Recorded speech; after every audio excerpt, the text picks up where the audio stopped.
Welcome to part two. We're just waiting for Terry to join us. Hope you're enjoying the episode or whatever people want to call it, show. Or I don't class it as a show. It's just two mates talking about boxing with a bit of a following, really, isn't it? But what we like to do on here at Porky's Corner, we just like to say it as if you're like chatting to your mate in a pub. Very simple. And obviously, we've done 3,700 odd videos now. So, well, I have. Terry's done loads with me, and we put Terry's take videos in here. So I'd like to think we do know a little tiny bit about boxing.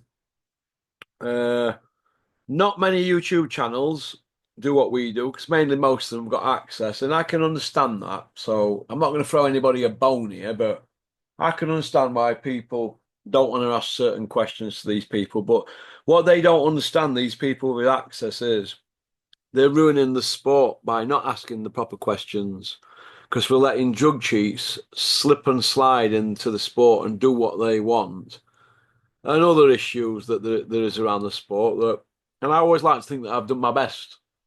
So to all them people sticking it to me every day in personal emails as well, keep sticking it to me because I know I'm doing my job. Okay, my conscience is clear. I've also worked in industry for over 6 years. So I get to see, I've seen a lot, and I didn't like what I saw after 1 month. I was like, wow, is this really going on? Is this really happening? But it is what it is, isn't it? There's not a lot you can do. Nobody wants to speak out because they all want to get the fighters on shows. They do behind the scenes, but a lot of them have got no arse owl. Yeah, you've got trainers and managers, advisors, arseholeless. Imagine that. These are grown men, by the way. And you know who you are. That well, I've got to do best for my fighter. That's all this one it book in it. It's a bit like when you ask a politician a question and you don't answer it. You know what I mean?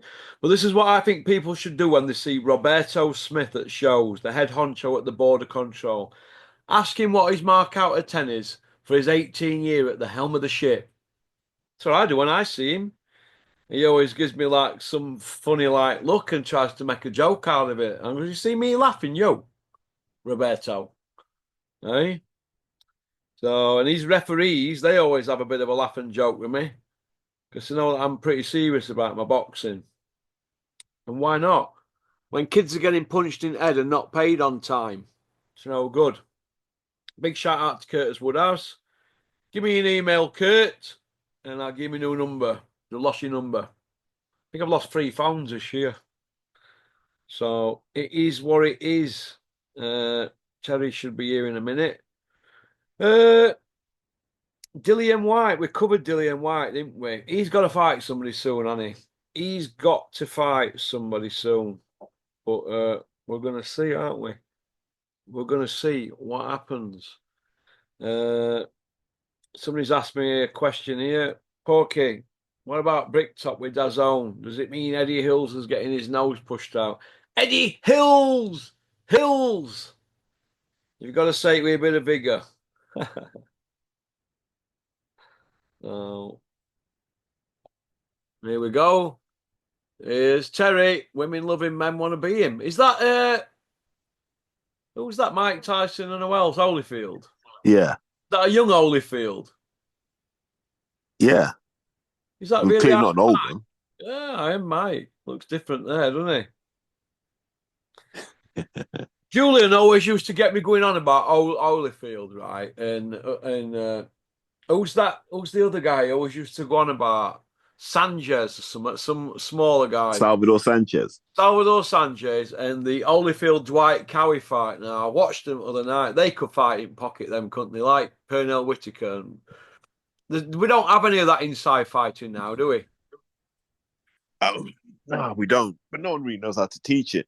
People forget, I think, with Dwight Muhammad Cowie back when he was Dwight Braxton, he's mostly self taught. Wasn't he in jail? He's like, yeah, I learned to box in jail or something like that. But just really unusual, unorthodox way of boxing. Just just knew where to position himself. And he'd always put himself in places you're not taught to put yourself. And so his opponents couldn't read him. And he could just tee off on you. Yeah. It's it's an art boxing, obviously, and obviously you're a trainer. You know when you see Holyfield in the pocket, you know in his pomp Yeah. when he done Buster Douglas and that, and he done Foreman and that, and he just looked untouchable at one point, didn't he? For a period of about 5 years, didn't he, Holyfield? Oh, he he understood. He reminds me of Usyk in a really weird way, like stylistically completely different, orthodox Yeah. versus southpaw. But it was they realized that they were smaller guys, and they Yeah, said, "I'm going to drown you in work rate. Yeah, yeah. before you can even try and compete with me, I'm going to set a pace you can't live with." That's that for me. That was Holyfield's genius of That's just why setting that. Mike Tyson bit him, innit? Yeah, because he was just like, "Look, I just need you to stop for a second so I can think." I remember Yeah. Teddy Atlas saying to Michael Mora in between one at rounds, he were trying to give him some encouragement and that, and he says, "You're just doing enough so that he'll leave you alone." Because Holyfield just wouldn't leave him alone more, but eventually Mora got the win, didn't he? Yeah, But and because Holyfield, I mean, we're coming, it'd come past end then, but he just wouldn't leave him alone, and a bit like you just said there, Usyk. And I think Julian were a big believer in that. Whatever you're throwing, the other guy can't be. He's got to be on back foot or defensive. Because when I look at Gary Sykes's fights, you know, you're throwing minimum 1,000 punches a fight, and I think if you're fit, you can go a long way in boxing. Frotcho used to say this to me: average man, if he's fit, can do something in boxing. If he's really, really super fit, you've got something to work with. But if you're not fit, it's like an 100 lap race at Formula One. If you've only got enough petrol for 50 laps, you're going to have to hope that the others crash, aren't you? If you're going to want to win, aren't you? exactly. Or you're gonna have to hope that they can drive slower. Yeah, or they drive slower. Yeah, and so when I look at Gary Sykes' style, I'm not saying he's an Holyfield, but the output takes some doing. Do you know what I mean? Kind of thing. But Yeah, then again, he because could remember, 800-meter runner, Gary Sykes. So like prime Holyfield was what, Porky? 210. 210, yeah, 212, and that one is something like that. Yeah. Yeah, and you're fighting guys like Larry Holmes who are coming in 250, Foreman 250, Bo's probably coming in 255, 260. You're giving up a lot of weight, so you know you're not going to have the advantage when it comes to hitting people. But if you can just drown them in work rate, you'll have them fighting with instinct by round six, and that's what you want. Yeah, yeah, I see where you're coming from there. I just think that that style, because I've been getting right into Holyfield's fights, and you could see a deterioration after them Riddick both fights. Do you know what I mean? After the second one, you know the Fan Man one. I know he won that one, didn't he? The Fan Man one, but I think after Yeah, that it were all downhill for Holyfield. Me, he did a long career by then, like a long, hard career by that point. yeah, Because remember, like it was rare that he was in easy fights. He was generally in quite hard fights. yeah. Oh, he's had some hammer, hasn't he? Yeah, and then you think like when he fought James Tony that time, and Tony just took him apart from like round three onwards, just took him apart. It's strange that he reminded me of Michael Hunter, Bacoli. Yeah, Smaller guy setting about a bigger guy. although the weight difference wasn't that much, it was just that Holyfield was a lot taller than Tony. Uh, Um, yeah, I think what bothers me about Holyfield though, do you know when he started knocking about with Lee Haney, and then he got popped in it for PEDs. You remember when Haney were training him? yeah, they used to go to the same church. Yeah, do you think that Haney had any influence on what he was taking? I imagine Holyfield knew about that stuff before Haney. Yeah, Haney might have taken it to another level, but yeah. Holyfield would have known about that stuff before. Like he was an Olympian. Do you know what I mean? You're in that Olympic village in 1984. You must be seeing all kinds of needles and tablets in 1984, mate. What you mean with Carl Lewis's lot? Just all of them.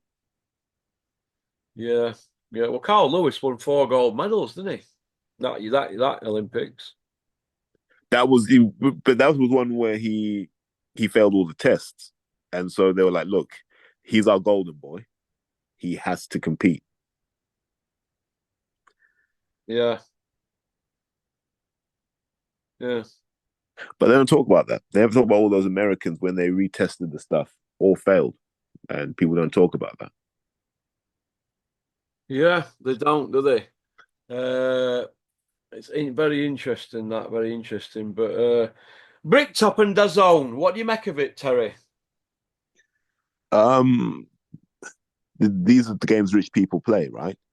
So Len is like, if I'm going to go in with this boxing, I may as well just get everyone on this platform. The Saudis are like, if we're going to control boxing, we may as well have one platform. So suddenly everyone's ambition comes together and it's like, all right, this is going to work for all of us. So what we're going to do is everyone's going to end up on the zone, and this is going to be where you come to for boxing. And so the Saudis are going to put some money in so that Len can get some money out. And then they're going to try and build it into a proper sports platform, and then they'll float it, sell it, and everyone will make billions. Yeah. Well, we're going to see. But I remember when Bricktop was slagging DAZN not so long ago. Were you? Do you remember it? Hey, when he was just calling it an app. Calling it an app, Dead Zone, and he was slagging off the Saudi regime and StubHub. Do you know what I mean? And I've always paid everybody in my career. Well, Curtis Woodhouse has got checks framed on his wall, £15,000 checks framed that bounced. So I don't know why Eubank doesn't say, "Yeah, I'll take you on in court," because it'd be easy for a barrister, really, wouldn't it? I, I think if it were that easy, someone would have tried by now. I think what you'll find with Frank is a lot of the people who say they weren't paid properly don't understand how the game works. And a lot of boxers need to go through that process of actually understanding how the game works. Look, Russ, if you and I put on a show and the fighters don't go out there and sell tickets and don't promote the fight, and then the fight only sells at half the arena, where are you going to get the full purses from? Yeah, You got to just take what's available, because that's what all you guys fighting tonight drew in. That's the number. We got to split this up. yeah, yeah. What fighters, Terry, would you pick, right, from 80s that never won a world title that could hold their own now from 70s and 80s? Who would you say could hold their own? Or fighters that did win a world? Because I keep thinking back to that lost generation. You know, them guys who had one win as champions. How would they fare today? You know, your Bone Crusher Smith, Tim Witherspoon. Oh, he was a two-time champion, wasn't he? Pinkland Thomas, Tony Tubbs. How would them lot fare today? Mike Weaver. Um, if you gave them today's like training and diet and just kept their kind of the base of their skills, I think they'd give you really entertaining fighters. And a good indicator of what they'd be like is someone like a Chisora. Because Chisora's got a lot of that throwback energy. You know, where the punches are just like, oh, he's just letting his hands go today. So I Yeah, think there's a lot of that in the 80s that we don't talk about. But then there's also a lot of finesse. Like Michael Spinks is a good example. But then he was undefeated for a long time. But someone like Spinks, Tim Witherspoon's another good one. Um, who else would we put in there? So even guys like, if you want to go up and down the divisions, like Suman Kalambe was good. Michael Nunn, massively underrated. I think in this era now, you'd like to see what those taller guys like Mark Brennan would do. Because I think it's a bit softer now, and maybe Brennan would be able to survive a bit better. Him, Mark Brennan, Marlon Starling, our guys I'd put in there. Just for a thought exercise, I wonder what Freddie Roach would do in this era. Because we often forget Freddie Roach was one of those kind of, not an amazing guy, but could box. yeah, yeah, yeah. Let me keep it talking, Tab. Just got to go sign for this parcel. 2 seconds, mate. No worries, yeah. But in terms of heavyweights, who else would you put in there? I'd put Ray Mercer in there for the conversation of who the public would like to see fight. Now, I think Ray Mercer is one of those guys. If you wanted a slickster, I'd like to see what Chris Bird would do against Usyk, but Chris Bird is 90, so Not sure if that counts as much. And then there's a guy called Mark Two Sharp Johnson in the smaller weight classes, so he might have been flyweight.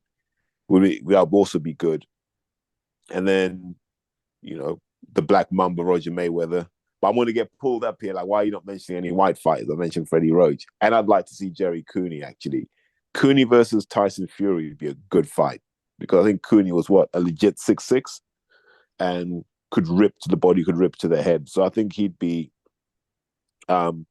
equally as interesting. I'm having to think about boxers off the top of my head. Who else? Hi McKenty, one of the original Kronk guys. He'd be interesting. And Alaporki's kind of off signing. Can I speak about something else? But I think the big difference between those guys and now is they had far more tools in their arsenal. Most kids now are just taught 1-2 left hook head, left hook body. And what they don't teach them, here's why you watch boxing on TV and you're like, why is that guy doing the same thing every round? No one ever teaches young boxers the philosophy of boxing. So they don't explain how you want to position yourself, what you want to be looking for, when you want to buy yourself some time. Because sometimes buying yourself a tenth of a second is the difference between getting knocked out and not getting knocked out. But these kids are just in the mindset, because this is how kids are taught in Britain now. You punch, I punch. You punch, I punch. It gets a little bit messy. We get pulled apart. You punch, I punch. You. And when you start fighting against guys who understand how to sequence their attacks, you can't get away with that. Hello, mate. Sorry about that. You just had me freestyling here. Freestyling. Well, you've been doing it years, that, Terry. Terry, women's boxing. What's happening? Savannah's back, isn't she? Well, at least Savannah wasn't as bad as that Danielle Perkins against Clarissa Shields. That's the upside. So Savannah's reputation's gone up, even while she's been away from the ring. Seems like Clarissa wants the rematch. Savannah wants the rematch. Just do that.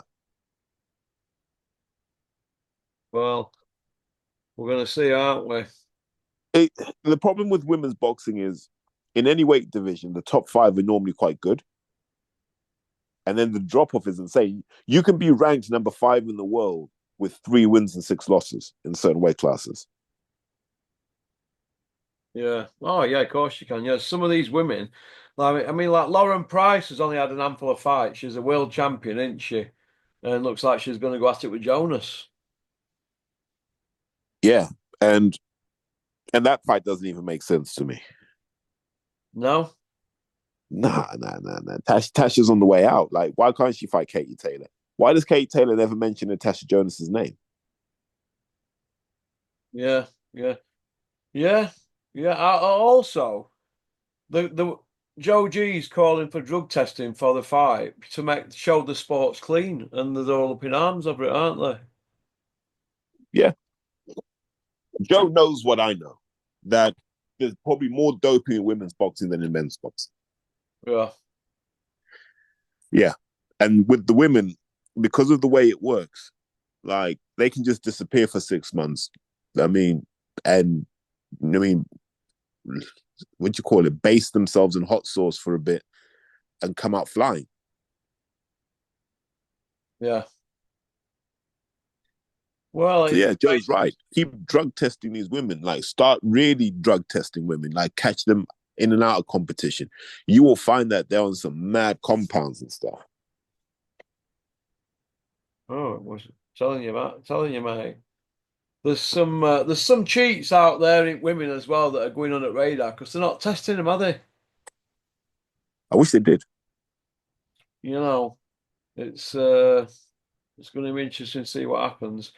Yui says it's going to be his year 2025. Nah, whatever. Stop, man. Stop, please.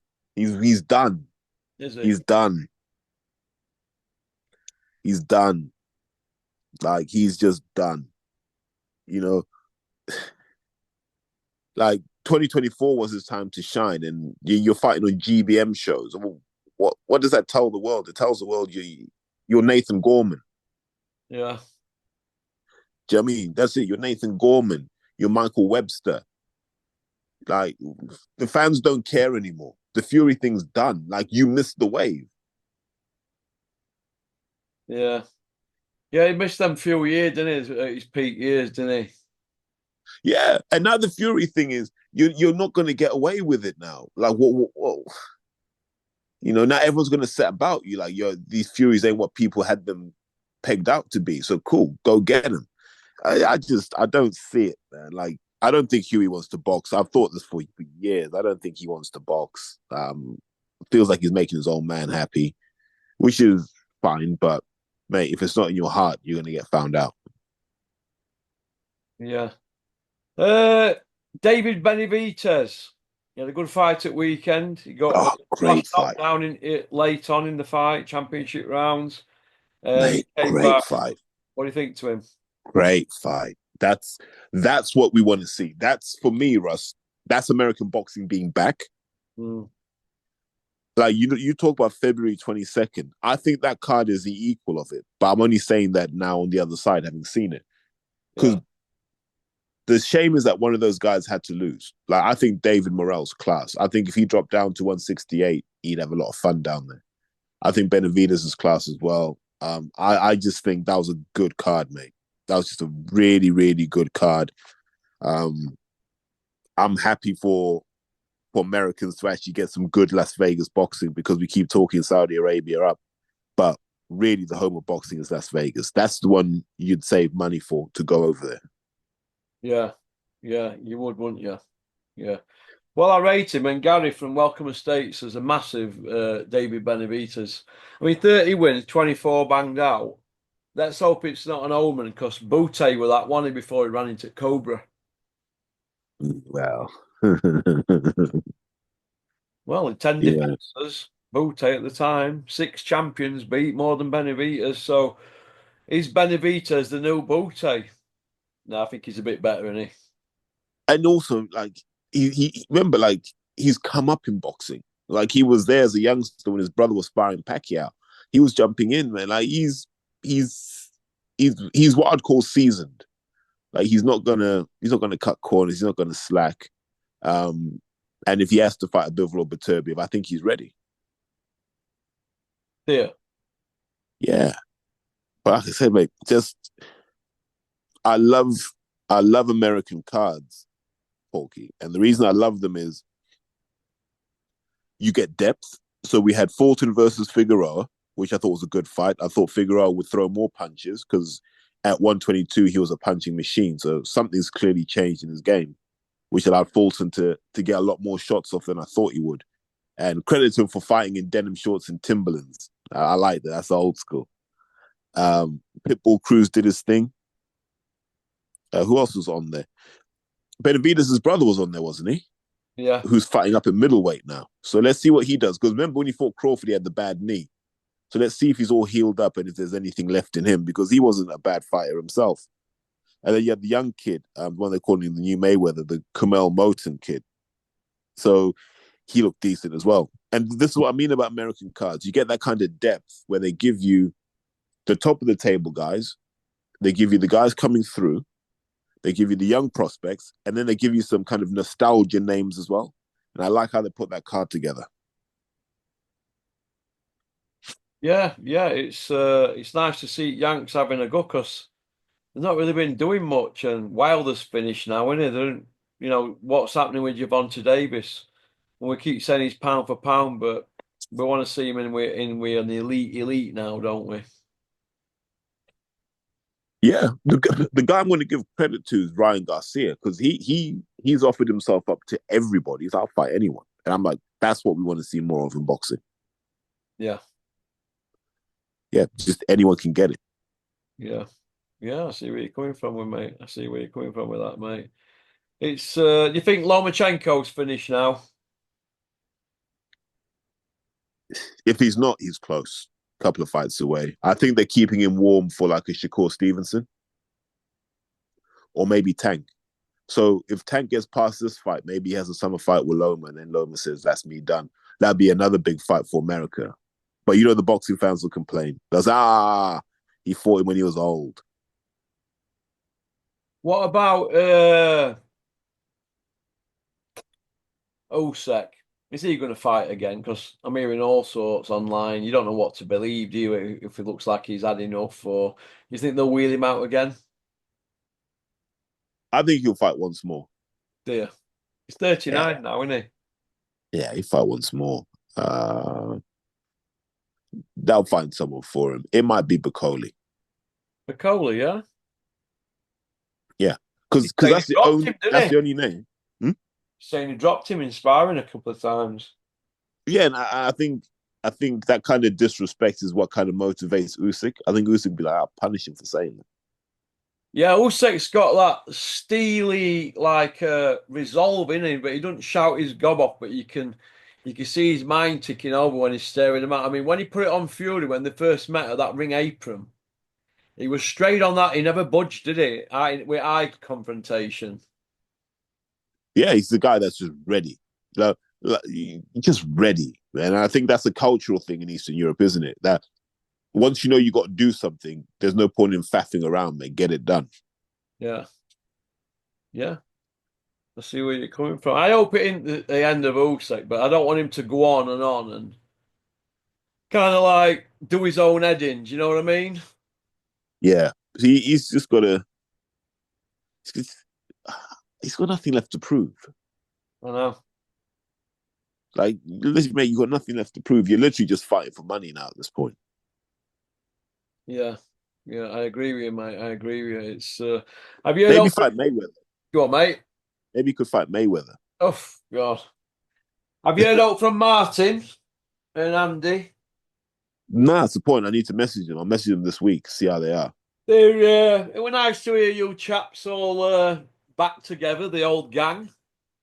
Every so often we just got to pull it together, like Fleetwood Mac. Yeah, you've have they lost their vigor for it, do you think? I Like think everyone has. Everyone has. Like, I feel a lot different to boxing than like I we did did when 5 years ago. even when I started podcasting, Porky. Yeah. I just feel a lot different now because we haven't moved on. Yeah. We're talking about the same fights now that we were talking about back then. Yeah. Yeah, I see where you're coming from, mate. It's all this Jake Paul stuff and all this media in-house media. Like I watched that Conor Benn thing and I got to 1 hour 17 minutes when Darren Barker said, "Oh, it could be made into a film, your life, Conor."